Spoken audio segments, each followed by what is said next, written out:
Hari gini gak paham pemanfaatan video dalam pembelajaran? Sama. Mari kita sama-sama belajar pemanfaatannya.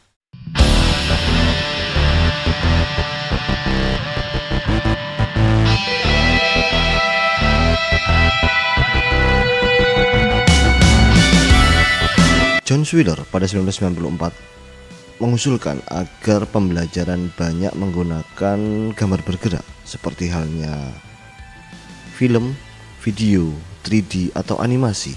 Hal ini berdasarkan dari penelitian Swiller sendiri bahwa penggunaan video dalam pembelajaran dapat membantu mengurangi beban kognitif siswa, memungkinkan mereka lebih fokus pada pemahaman konten pembelajaran itu sendiri. Lebih dari 300.000 video diunggah dalam setiap harinya, dan kita dikelilingi oleh video YouTube, Facebook, Instagram, TikTok, siaran berita, sepak bola, televisi, giant banner, pesan WhatsApp, dan video presentasi yang sedang Anda tonton ini semua menggunakan media video. Hari ini, hampir seluruh hal yang ada di dunia pendidikan pun sudah bermigrasi dari yang tradisional menuju kepada hal yang lebih modern dan digital. Beberapa hal tradisional bahkan dikonversi dalam bentuk digital, tak terkecuali pemanfaatan video dalam pembelajaran. Seberapa kuatkah video dapat kita gunakan sebagai pisau dalam rangka meracik bumbu pembelajaran yang sedap?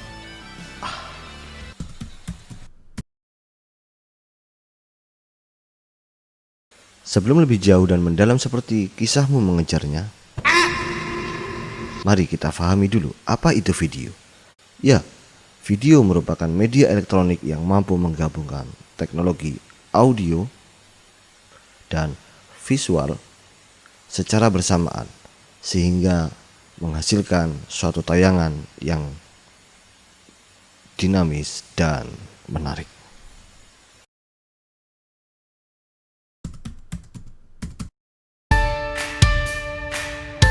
Dalam rangka pemanfaatannya di dalam media pembelajaran, media video memiliki beberapa fungsi. Fungsi atensi, fungsi afektif, fungsi kognitif, dan fungsi kompensatoris. Apa pula itu atensi, afektif, kognitif, dan kompensatoris? Pertama, fungsi atensi. Sesuai definisi kata atensi bahwa fungsi video dalam pembelajaran yaitu media video dapat menarik atensi, dapat menarik perhatian, dan mengarahkan konsentrasi audiens atau siswa pada materi video yang ditampilkan.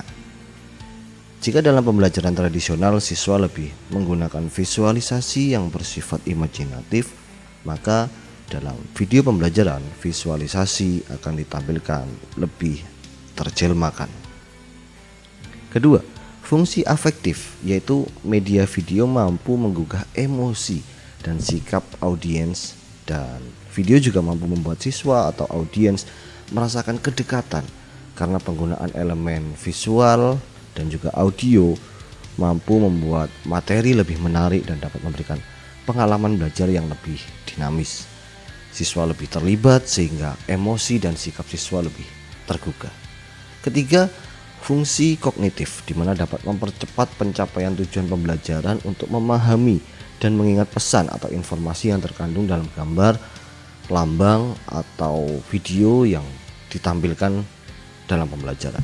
Banyak penelitian yang menjelaskan dan memaparkan bahwa siswa cenderung lebih baik dalam memahami dan mengingat informasi yang disampaikan melalui video dibandingkan dengan metode pengajaran tradisional atau yang lama. Dengan pembelajaran berbasis video, siswa dipermudah beban penerimaan materi yang masuk ke dalam otaknya, namun bobot dan isinya lebih tepat sasaran. Keempat, fungsi kompensatoris adalah memberikan konteks kepada audiens yang kemampuannya mungkin lemah dalam mengorganisasikan dan mengingat kembali informasi yang diperoleh, sehingga kelemahan yang dimiliki siswa dapat terlunaskan dan terseimbangkan dengan adanya video yang ditampilkan. Minuman akan disebut kopi bila mana telah terpenuhi unsur-unsur kopi, yakni tergabungnya air panas, bubuk kopi, dan gula. Nah, sama halnya dengan video. Sebuah video paling tidak memiliki 4 unsur: teks, gambar, suara, dan animasi. Keempatnya dapat dikurangi atau dikombinasikan sesuai kebutuhan video itu sendiri. Keempat unsur tersebut tidak sepanjang video tampil. Teks misalnya, penggunaan teks yang over dalam sebuah video tidak sesuai dengan kebutuhannya akan menurunkan retensi dan atensi siswa serta audiens. Meskipun kita sedang menjelaskan materi, usahakan kita tidak memindahkan teks secara utuh ke dalam video. Kita dapat mengkonversi teks tersebut dalam bentuk simbol animasi, voice over, atau gambar, sehingga video yang tampil tidak membosankan. Contoh video yang sedang Anda saksikan ini tidak sepenuhnya berisi teks, bukan? Mayoritas berisi wajah saya yang mungkin membosankan ini. Manfaat video dalam pembelajaran. Beberapa pakar menjabarkan manfaat penggunaan video dalam pembelajaran, diantaranya bahwa video dapat memberikan pengalaman kepada peserta didik, untuk merasakan sesuatu keadaan tertentu. Kemudian hal ini membawa sensasi, hal ini membawa stimulus, hal ini membawa motivasi dan membawa semangat baru kepada siswa yang menggunakan video ketika menerima pembelajaran. Kemudian yang kedua, manfaatnya adalah untuk memvisualisasikan, memperlihatkan secara nyata sesuatu yang pada awalnya tidak mungkin bisa dilihat atau dihadirkan. Kemudian untuk menganalisis perubahan dalam periode waktu tertentu.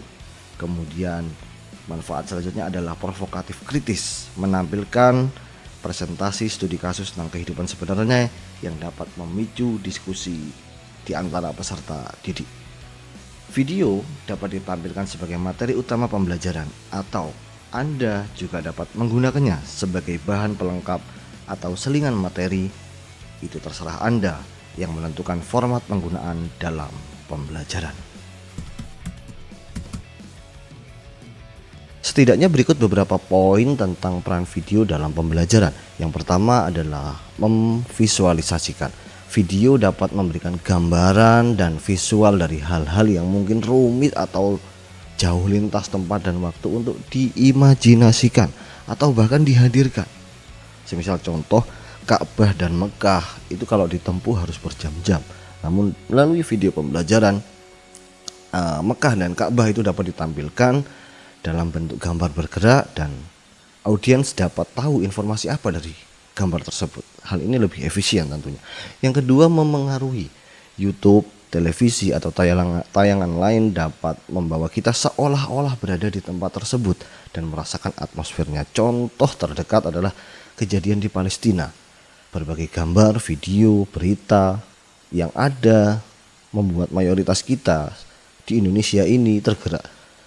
Melalui video kemudian muncul reaksi, protes, donasi, bahkan demonstrasi. Sebegitu kuatnya kekuatan video.